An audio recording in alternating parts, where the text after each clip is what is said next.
कसं बिबट्या दिसला ना डायरेक्ट वर हात करायचे आणि मोठमोठ्याने गागायचं. म्हणजे कसं बिबट्याला बी वाटलं पाहिजे आपण त्याच्यापेक्षा मोठे आणि तू घाबरलाच पाहिजे. त्याच्यामुळे आहे ना बिबट्या दिसला का डायरेक्ट आरडाओरडा करायचा. खाली अजिबात बसायचं नाही, कारण तुम्ही जर खाली बसले त्याला वाटतं हा छोटासा प्राणी मग तुमच्यावर हल्ला करतो. त्याच्यामुळे ही सावधगिरी बाळगा नक्कीच. मी गवत तोडायला चाललो होतो आज सकाळी उठलो तर जातो तर बघतो एक ठिकाणी एक पक्षी असा मेला होता बरं का. दाखवतो तुम्हाला मी तो.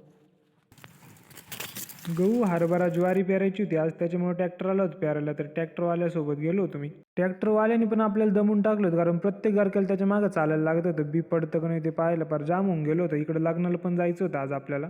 मग काय आलो डायरेक्ट मित्रांना भेटलो. चर्चा चालू होती मित्रांची, काहीतरी लहानपणीचे विषय चालू आहेत त्यांचा.